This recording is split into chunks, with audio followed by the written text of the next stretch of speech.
Well, welcome everybody. Welcome to another episode of Distressed Deals Decoded, brought to you by your good friends at Asset Resolution Advisors. Today's episode is very special for us because we're bringing to you a legend in the real estate investment industry, at least a legend in his own mind, if not in our Mm, time. yeah. This is David Olds. He's the CEO and founder of ezREI Closings, the nation's largest transaction coordination firm, helping investors monetize even more than they would on their own. So, Oh, David, without any further ado, let's meet you and tell us a little bit about Easy REI Closings and how you guys got started in this space. yeah. Patrick, Steve, thanks so much for having us on. We got started by accident. It Oh, wasn't, great. it was not a plan like all great companies. We yeah, we kind of stumbled into it a little bit. Um, short story for me, I've been an investor since 2002. When I was in Florida, we got married and we bought our first investment property, a house that we actually lived in, and we flipped that, and then we kind of did that over and over again a few times. But the market in the mid 2000s in Florida was fantastic, right? Everything was just shooting up, right? We're all old enough to remember that. So it was really great. But I got involved in the local real estate groups and got some coaching and mentoring and started learning some strategies, sub two, and how to do, all of these different things. And that was all really great until 2009 when the world ended, as we know it as real estate investors. And you guys were around then. So yeah, it was a real challenge. All that time where we were flipping properties, my wife and I had full-time jobs like most people. And I worked for a couple of different companies, but basically like for 84 Lumber, Pro Build. I was in the building materials business. I had started out in regular general retail and moved into that. And my wife was a purchasing manager for a custom home builder. So we were very deep in the construction industry. And when the market crashed in Florida, it just crashed because Florida's economy is really based off of three things: construction, tourism, and agriculture and livestock. Right? People don't realize that. They just think of the oranges. But anyways, that was like a three-legged stool, and the recession hit. People stopped traveling, right? Disney shuttered whole parts of their parks. And then, construction literally fell off the map. Like I was driving out to go try to sell windows and doors and trusses to uh, you know, big subdivisions where it was just Dust Bowl. Like there were 1,000, streets and 1,000 lots, and nobody was doing a single thing. There wasn't a person out there. So, anyways, it got really bad. We decided to relocate to another market. We researched lots of places. Anyways, we ended up here in Chattanooga. And once we got here, I said, "Oh my goodness!" Like we got here with $5,000, so we were half of broke. I had a wife, two boys, three fat dogs. Right? It was bad. And my brother had come up to do some work with us. Try to learn real estate at the same time. But anyways, we bought a house. Subject to that probably cost me $1,500 of my $5,000, and we had to figure it out. So we figured out wholesaling, and we got really really good at that. Since June of 2009, we've wholesaled over 1,700 houses between our personal business and our joint ventures and all the other stuff. So, anyways, we did a lot of that. As the market shifted, we got into rehabbing, back a little bit heavier into wholesaling. As I started to add some partners, we became a nationwide wholesaling company, one of the biggest in the country, Nationwide Property Liquidators. And I say all that to get to this point. When COVID hit, again, another thing that we thought was going to be the end of the world, but really wasn't. Um, we were running a full nationwide operation, and I had an office with coordinators in it who were, we had figured out that I was not the right person to be doing paperwork. Like I am not. I'm just like every knuckle dragging wholesaler out there. I want to be talking to people and not doing paperwork. It's not my strength. But I did realize that in order to scale my company, somebody had to be responsible for that every single day. So we go into COVID. What did everybody do? Like a lot of my friends who ran large wholesale companies laid people off. And what was happening is the first people they let go were their coordinators because they didn't think they were going to close any deals. So people were coming to us, "Hey, can you help me? How can I close this deal? What can I do? Can your person, what title company, all these types of things." So we started to see this kind of demand coming in, and then, from a few other spots, but we realized, oh my goodness, like there's nobody in the industry that really, one, teaches this. And it's a very difficult thing to teach because every deal is different, probably like what you guys do. Very much so. But we need somebody that can help us do this at a very high level because what we've talked about this before, 50% of deals in the United States never close. 50% of the contracts never close.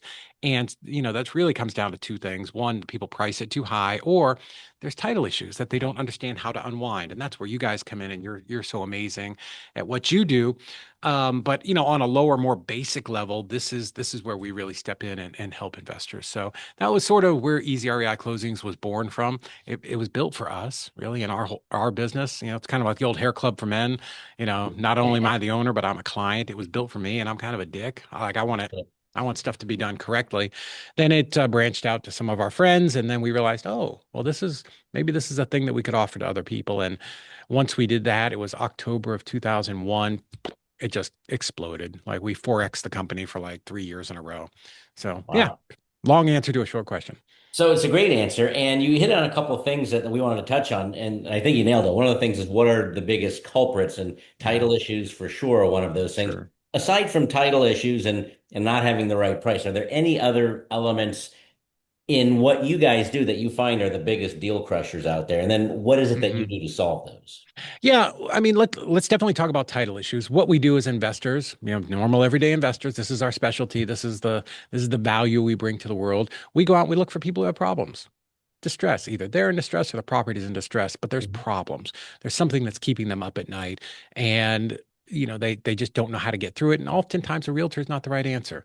I get it. Realtors, they took their little 5-week class, but they don't understand monument of title, or most of them don't understand even what a short sale is because none of them have been around that long. So investors, we go out and we search for properties or people who have problems. So what are those distressors? Bankruptcy, divorce, dead people, probate, bad tenants, right? All of those things. Well, those are generally all title issues. So we specifically go look for the things that have the biggest problems because we can help solve them, or we at least hope we have the tenacity to get through them. So you end up with these deals that are like a ball of spaghetti or a ball of twine, and somebody has to slowly unwind all of those things. So that's one problem, right? That's a big reason why deals fail. The other big one is, of course, pricing. We talked about that. People, they offer too much. But beyond that is just not asking great questions, right? Not understanding the deal that they're putting under contract. So often people are in such a hurry to get that contract signed that they don't understand, that they're 3 days from foreclosure, Yeah. or that, the property had a fire, but they still owe $400,000, or, whatever it is. Like there's all of those issues, or they rush through the seller's motivation or what the timelines are. It's just rushing. Honestly, it's just not taking enough time because everybody's in such a hurry to get that contract signed so they can hit the gong, ring the bell, order the jet, we're going to be rich, that they don't always understand the deal that they've contracted. Got it. So I know my friend Steve Schiller, who we didn't introduce. I'm remiss in having said that. The founder and co-partner of Asset Resolution Yeah. Advisors. Steve, before we get to you, because I know you're going to be talking He definitely looks like operations. the smartest of the three of us, like the most Oh, astute. Like this bar is the none. guy, He right? he's not I an think attorney, but he certainly plays one on TV. I do. As we go into the next piece of this, very briefly, David, what is the process flow from somebody saying, "Hey, I've got a deal that I don't think I Yeah. want to handle," and how do I get involved with Easy REI closings? Yeah, for we make it as simple as possible. I tell people as simple as scalable. So I want us to be seamless in your business. You're going to have your contract with your seller. And very simple, we've got a portal, probably like everybody else, a place where you can log in and track your deal, but there's a spot where you just drag and drop your contract over. Third grader can do it. Very simple. You're going to tell me the seller's name, their contact info, what type of deal it is, right? Novation, wholesale, sub two, short sale, whatever it is that we're doing. And that's it. From there, we take over. So from there, let's say, Steve sends a contract over. We're going to look at it. We're going to assign it to a coordinator. We have 25 people in our office here that every day this is what they do. So we're all here in our office in Chattanooga, Tennessee. But let's say it goes to Abby. Abby's going to pick up the phone and go, "Hey, Mrs. Smith, I'm working with Steve on your deal over here at 123 Main Street. Mrs. Smith, I'm going to be your point of contact from here all the way till closing. So Steve, you're out. Go get your next deal, go sell your deal, whatever you're doing. Like let's speed up your business. How can I Mm. take stuff off of your plate to help you speed up?" And then we'll keep going. "Hey, Mrs. Smith, so I have some questions for you from the title company so I can get you paid just as quick as possible," because that's what they want. Let's be honest. They everybody wants to get paid. And then after doing this 9,000 times over the last 5 years, we have a really good feel, like you guys do, because you guys are absolute experts in the industry. But we have a good idea of what are some of the problems that are going to pop up. Because here's the thing most people don't understand. If you just go to the investor friendly title company, maybe they are, maybe they're not. That's a whole separate podcast. But um, they're going to take your contract. They're going to enter in your name, the seller's name, the property address, the date it's closing, and it's just going to go sit there. Hmm. And when you tell them you're ready to close, they will pull that out. They will run a search because searches are expensive. So they've stopped running searches right away. That literally almost brought the title industry to its knees a few years ago, which is why they stopped doing it. And 2 weeks before closing, they're going to run the title search. And maybe it's clear. Maybe it's got 87 pages of problems that you have to start solving. So my goal, right? Because if you're going to trust me to be your transaction coordinator and run the backside of your business, I need to find as many of these things as possible. So I've got 5 or 6 pages where we're just going to ask all the questions.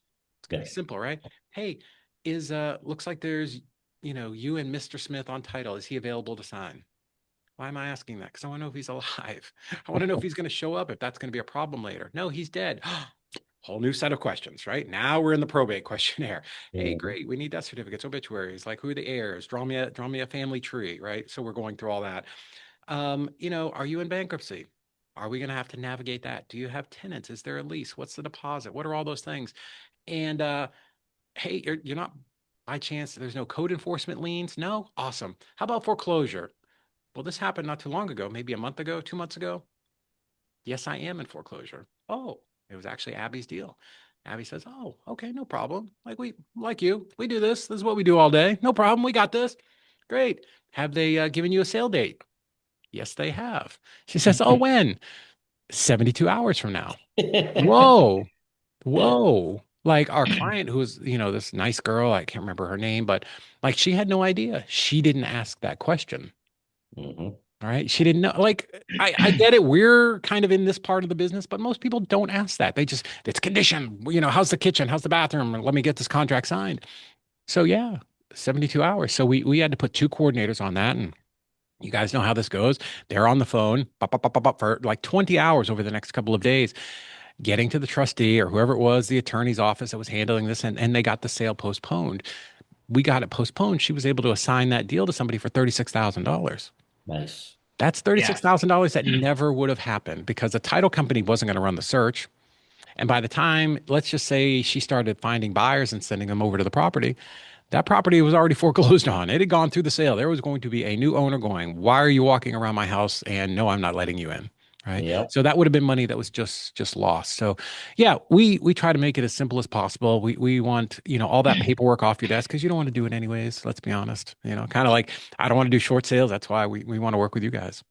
Nice. Yeah. No, that's great. So David, you touched on a few things that we actually talked about in our last podcast. Yeah. And I want, what you were talking about are the people who do the transactions and operationally how it works. One of the key elements we were talking about is that distressed deals are really becoming more prevalent, right? It's Sure. really becoming the niche, if you will, in the Yeah. market right now. Defaults are up. There's a lot of turnover right now with loans of what's going on. Yeah. For those investors, real estate agents, whoever's involved in real estate, what what would you say? What would you say is the reason they should get into this, and how is partnering with you guys, with us, how does that all flow together for somebody who might be a little bit scared? What would you tell that agent or that real estate Mhm. investor? Yeah. So the reason that it's becoming more prevalent, and I think back to my days when I first got to Chattanooga in 2009, I could walk down the street in certain areas and just pick up houses. Like they were everywhere. Well, it's like a stocked pond. We all go fishing. Like sooner or later, the easy houses are gone, right? There's more investors today than there was 10 years ago. Okay, great. So now we realize we have to just dig a little bit deeper. And I think people realize that people that are in this massive distress and have these types of problems, you know, that's an opportunity for us, right? Our job as investors is to step in and make things better, not worse. So, you know, this is an opportunity for us where we can bring some expertise, we can help people, and we can get paid as we should, right? We are providing a service. This is not a hobby or a 501(c)(3) or whatever it is. So yeah. So here's the reason most investors and realtors should be targeting these people because we're probably really good at marketing. Like this is the thing we're good at, right? I'm not doing any realtor TikTok dances throughout a house. Some of them do it. Congratulations. That's awesome, right? But we're good at getting attention and getting in front of the right people, the people who have these problems, right? Not all investors, not all realtors, but those of us that want to specialize in this, we have the ability to get right there. That part we're really good at. it's the other part that gets frustrating. You're like, oh my God, this deal's going to take 8 months to close. It feels like I'm walking through quicksand. I don't want to do this. Like they're just going to cut it loose. But when they work with somebody like us, and then even some of the deals that get beyond our scope where we can refer you guys or pull you guys into the mix, well now they could just become that sales and marketing machine, which honestly most investors really are. Right. I mean, I get it. They're, I buy and hold properties. So that's a little bit different. But for the most thing, right? Realtors and wholesalers, they're in the marketing business. That's really what they're doing. They're going out and they're finding people with problems. But then again, ball of twine, right? Ball of spaghetti. Like somebody has to be able to unwind that. And can they do it? Yes, right? We're awesome. All of the three of us are really great at what we do. You could probably kind of muddle your way through ChatGPT and Google, and sooner or later figure it out. 50% of the time, you'd be right, and you would close some deals, and that's great. However, it could take you the next 60 to 90 days to close one deal. Why not hand that off to the experts and you go get five more, right? So maybe you make 5% less, but you're doing, 5, 6, 7, 8, maybe 10 times more deals, depending upon how good of a marketer you are. So that's really what we're talking about, right? As CEOs and owners, how do I spin the wheel of my business faster and faster, right? And I've paid a lot of money to CEO coaches, and that's what we look at, right? Even when I ran my wholesaling business, what are the levers that I can turn or pull or knobs I can turn, whatever it is? What are the small tweaks that I can make that can really just amplify everything that I'm doing? Right? Because every single one of us had the same thing at, 11:59 on December 31st, right? We all had goals, we had resolutions, whatever, right? And there's not one person who said, I want to do less deals this year, right? Maybe if they said less, they said, I want to do less, but I want to do 4 times, the profit, right? Whatever it is. But we all wanted to grow. We all want to, if you're an entrepreneur, I think that's baked into our DNA. We want to do more stuff. Right. And, the hardest thing that I had to learn as an entrepreneur in the early days is you can't do it all yourself. Like, trust me, I wore it as a little badge of honor. It said control freak. I'm the smartest. I'm the best. Nobody cares as much as me. Nobody's as good as me. It's not true. Like, we're really good at a couple of things, but we're not good at everything in our business. I would be nothing without my team. They are absolute rock stars out there. I have the ability to just come in, sit down, lights are on, everything's good, right? Like, I have a great video person, and my partner's great, and Hannah's good. And, just all of them are absolute experts in their little part of our business. And you at some point, you have to let go and realize, okay, there are people who are better at this than me. Like, I'm the last person you want messing around in QuickBooks. I don't It's even go in actually there. what it's wonderful when you encounter that too, right? Like you hire somebody Yeah. and for example, maybe you've replaced somebody that was good. And then Hmm. you get the rock star in there. It's like, oh Yeah. my God, where has this Mhm. person been my entire life? That's You know, exciting stuff when that it is weird though, as I built up my team, and and it takes time, right? It's layers. You build, you lose, you build, all that stuff. I remember this one day I was walking to the conference room because we were having our Monday morning team meeting, and I'm boop boop boop boop, and I'm bouncing out of my office, and I'm going in there, and they hate me in there because all I do is talk, clearly. And someone said, "Oh, where are you going?" I'm like, "Going to the meeting." "Oh, this meeting isn't for you." I'm like, I happens. own this company. What do you mean it's not for me? Um, and it hurts your feelings a little bit when you're not needed, but it's also great too because now I realize that we've cultivated a team and culture that really cares about our clients and can operate without me being involved every single moment. But that does take time. People who rush that, it's an absolute mistake. Yeah, I think that's a great point, and again, it's something we talked about, and I think you've reinforced in a different way, which we've been saying is, you know, there's such competition out in the market right now with Yeah. for wholesalers, really for Mhm. anybody, and they're all pulling the same data, right? Everybody's trying to Yeah. get more data, but they're all pulling the same data. They're looking at the same thing. I mean, I look at people, I look at it's out there marketing on Instagram, and it's like, hey, look at this, I'm selling this property, and I have 18 offers from wholesalers, right? I Mhm. mean, it hit me saying, gosh, they're all competing for the same thing and there's so much competition. Yeah. And what we're talking about and what you're talking about right now is really for wholesalers, real estate agents, changing their paradigm, Hmm. taking the data you already have and trying Yeah. something that you perceive as difficult, that you perceive Hmm. as really hard, but Hmm. working with the right teams, Sure. right? To process and what exactly what you said is you're good at marketing, you're good at getting into there. Yeah. You've been ignoring those deals. Why not start looking at them with the right team behind you? And now you Hmm. can start doing more Yeah. with what you already have. Right. Yeah, Yeah. lean into the thing that you're great at. Now, of course, you got to have a basic understanding of what a short sale is because you have to know where to go, and you should understand the basics of the closing process. But, to kind of go back to the trying to do it all yourself, and I want to juggle all the sticks of dynamite. Sooner or later, one's going to blow off your finger or your toe or your ear, right? Whatever. But what is the thing that when you put your feet on the floor in the morning, you love to do? Because running a business is hard enough, right? It Mhm. sometimes feels like pushing a boulder up the hill, right? There are going to be setbacks. When the day you got your LLC, nobody, said, here's a ticket to Easy Street, right? There's a certain type of us that choose this adventure. But if I can just, when I put my feet on the ground, what are the things that really excite me? Whether it's podcasting or marketing or acquisitions or just whatever, right? Focus on that. Focus on that because again, this is hard. So I want to do the things that I really enjoy during the day. And then God, the industry has changed so much in the last 20 years that I can bring in the best property manager and transaction coordinator and bookkeeper and accountant. And, like I don't have to have that staff anymore. I can bring in you guys to do one deal for me. And then maybe in 2 months do another deal, but I don't have to have you on the payroll every single week. So that was a massive shift for me. And I had been told forever, to do this, but I'm like, no, no, I can do it. I'm only working 16 hours a day. There's 8 more. I can work just a little bit harder. But that's okay for a season maybe, but Yes.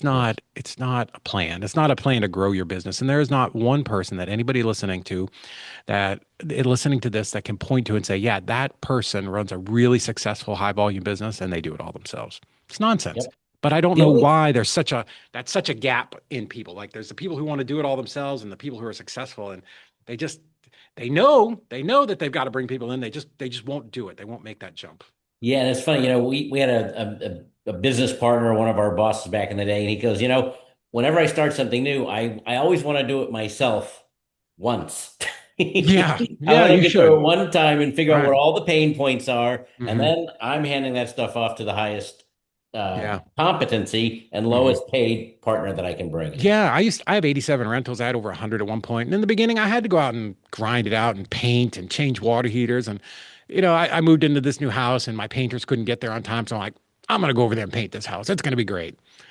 I did it for like 3 hours and I'm like, who else can I call? I'm not doing this. This is stupid. This is the dumbest thing ever. What am I standing on a ladder cutting in?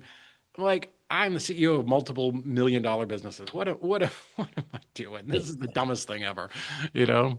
So yeah, it's just delusional. And you have to, if you're gonna run a successful business, you have to start thinking like a CEO would. Mhm. So, Mr. Schiller, any other thoughts on the layering of this in terms of Yeah, I our mean, what partnership? I know you started our company, so I'd love to hear your connect the dots vision. Yeah, I mean, I think you know, what I'd ask you, David, we have a lot of experience in the loss mitigation Mhm. and short sale business. Right. Um, from your perspective, where does the expertise asset resolution has, how does that help your client? What does that bring to Hmm. your clients that maybe didn't exist before? Yeah. Or and talk a little bit maybe about what might have been lost without Yeah. having that type of relationship. Yeah, 100%. We're just further down the food chain. So everything that we're talking about, it's no different than the wholesaler, right? They shouldn't be doing tracking down paperwork and death certificates and all that stuff, right? They shouldn't do it. But there's also there's a top line of where we go, right? We're really great at what we do. We're the best in the country at transactions. But there is a point where, you get outside our expertise, right? And I don't want to build a whole team to do this kind of stuff. Honestly, I don't know that we do enough of it to build out 3 or 4 people and bring them on the payroll. Right. But I can partner with you, right? And that baton, I can hand that off to you guys, and you can take it the rest of the way because you know who the right people at the banks are, and and all the different things that you do. Like you're the absolute experts in that very, very tiny niche, which is even smaller than transaction coordination. So now, like the ability for us is I have some place that I can send my clients instead of, hey, I've run this all the way through. There's nothing that we can do here because my obligation really is to my client, right? That the wholesaler and the investor. So when we started our company, we said, God, isn't it enough that we're the best, wholesale investor transaction coordinators on the planet? Like, isn't it enough? And no, it's not, right? Because our clients have holes in their business in other places, right? So this is why we work with certain CRMs and maybe sales coaches and all those types of things. But again, if Susie trusts me with this deal to make sure it gets over the finish line and I hit a place where I'm just at the wall, right? Well, my obligation again is to her. What can I do to help that deal get closed? Not just for her, because I want the seller to have their problem solved too. So now we have this resource and partnership with you guys, where I can make sure that that deal at least has a chance to get solved, right? Susie can get paid, the seller can have their problem solved. Some buyer is going to get a great deal, whatever it is. But it just gives me another outlet of a place that I can move that deal forward, if we've hit the wall, because we are not the experts like you. You guys 100% are, the very, very best at what you do. And that's not our business. It's just Right. not. So I'm so thankful for the partnership and being able to send you all some deals. Yeah. Yeah. So I think you hit on a couple things. One of them is, and I always say this because we oftentimes, in fact, in almost every case, we are remote. We don't see the home seller. Hmm. Right. We don't talk to the home buyers. I mean, we may communicate to some level with them, but there's Yeah. still people involved in this stuff, right? I mean, there's Right. people, the home seller in particular, in our space on the verge of losing their home and their entire Hmm. lives could be upside down. So our mission is let's resolve this and have Hmm. the expectations set up properly. We deal Yeah. with a lot of real estate agents, and why I bring them up on this call because this is investor centric. These guys oftentimes have clients that are investors, and that one deal that Sure. closes because of their involvement could be the one that fosters that relationship It long is term that does deals for the rest of their lives. for And sure. for the investors, I know Steve, you and I have talked about this as well. Of the spectrum of investors out there are many that are still working on their first deal. And so Yeah. it's that one that may keep them in the game that Hmm. happens to be the hairy one that they didn't realize because what you said, David, they didn't ask all the Yeah. right questions. They were a little too Right. green to read between the lines, Yeah. and didn't make it happen. So I think we're getting close to the end of our time together here. This has been fantastic. Steve, did you have any other questions that you wanted to bring up or any pointers, or shall we tie this thing up with a beautiful bow and wrap it up? Yeah. Yeah, let's wrap it up. I think this is a great conversation. Yeah. Yeah. Well, I'll tell you, Patrick, I David. think I think you Yeah. talked about one thing there, people being green, and that's okay, right? Like Yeah. nobody should feel bad about that. We all started knowing nothing, right? But the other thing you said is losing that deal, whether, it fosters their business or other relationships. And real estate is amazing, right? It is Mhm. absolutely amazing. It is everything that people, if you're listening to this and you haven't done a deal, it's everything you think it can be. It's given me a life that 100% I do not deserve. 99% of the time, I've been able to travel all over the world and spend months in, China and Europe and South America, do all these really cool things and go speak on stages all over the country and be on amazing podcasts, which I'm always stunned when somebody wants me to be on their podcast. But it's fantastic. I have a lot of properties. They're all going to be paid off in a couple of years and I'm just going to have amazing cash flow.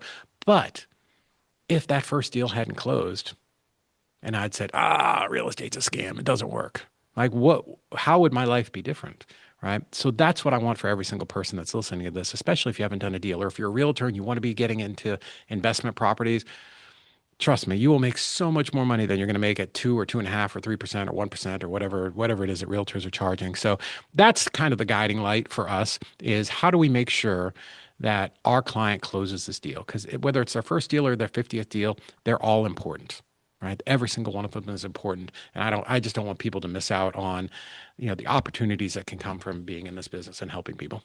So true, so true. I think Yep. that is the perfect capstone on this. So, look, if you're an investor and you're watching this, whether you're new or experienced, even if the most experienced investor takes on a partner like ezREI Closings, you just opened up bandwidth that you may Yeah. not have ever realized that you had to Hmm. do more deals. For the Yeah. brand new folks, incumbent upon you to partner with the right people. It literally costs you nothing because all of that happens at the end of the deal when you put the money Hmm. in your pocket. Right. So, those are some of the exciting things. Most deals, folks, don't die because there is an opportunity. They die because of a lack of coordination. They die because True. of missing links in the chain. And as we all know, the weakest link is the strength of the chain. I said that backwards, That's but right. you know what I mean. So, with our friends at Easy REI Closings, David Olds, we thank you.